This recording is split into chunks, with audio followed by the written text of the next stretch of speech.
Good morning to each and everyone. I will report about the part of political geography. Why do nations cooperate with each other? Most nationalities live peacefully with their neighbors.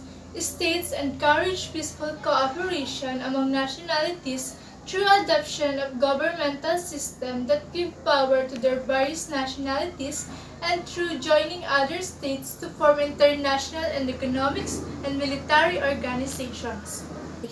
So next is internal organization of states. So internal organization of state is the government of states that are organized according to one of two approaches. There are the unitary system or the federal system.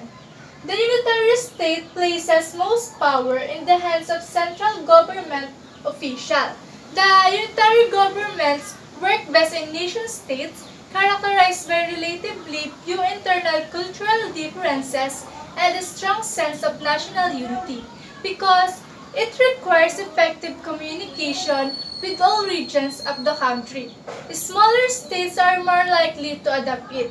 If the country is very large or has isolated regions, strong national control is more difficult. Whereas the federal states allocates a strong power to units of local government within the country. So federal state is the local government possess more authority to adopt own law.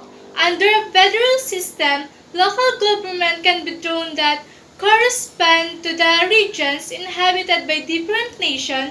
It is also more suitable for very large states. The national capitals of very large states may be too remote to provide effective control over isolated regions. Most of the world's largest states are already federal including Russia, Canada, United States, Brazil, and India. Next is the international cooperation in the Cold War. Following World War II in the late 1940s, two state emerged superpowers, the United States and Soviet Union. So, in a major confrontation during the conclusion between the United States and the Soviet Union came in 1960 when the Soviet Union secretly began to construct missile launching site in Cuba, less than 150 kilometers or 90 miles from its territory. So President Kennedy demanded that missile be removed and ordered and blockade to prevent further Soviet materials from the resolving Cuba. The crisis ended when the Soviet Union agreed to disseminate the sites. So, instead, major powers joined together to form temporary alliances. A condition of roughly equal strength between opposing alliances is known as balance of power. So next is military cooperation in Europe. Military cooperation in Europe is after World War II. Most European states joined one of two military alliances dominated by the superpowers.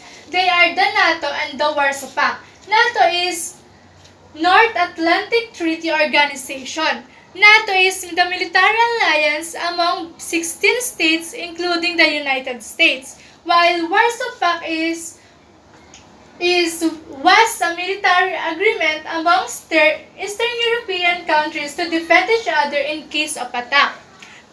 Warsaw Pact is the military, yan nga po. So, NATO and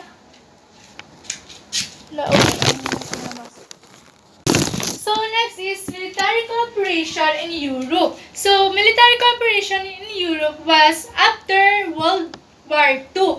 Most European states joined one of two military alliances dominated by the superpowers. They are NATO and Warsaw Pact. NATO is the North Atlantic Treaty Organization and it was a military alliance among 16 states including the United States, while Warsaw Pact was a military agreement among Eastern European countries to defend each other in case of attack. So NATO and Warsaw Pact were designed to maintain bipolar balance of power in Europe. For NATO allies, the principal objective was to prevent the Soviet Union from overrunning West Germany and other smaller countries. The Warsaw Pact provided the Soviet Union with a buffer of allied states between it and Germany to discourage a third German to the Soviet Union in the 20th century. So the last is the United Nations. The United Nations is the most important international organization created at the end of the World War II by the victorious Allies.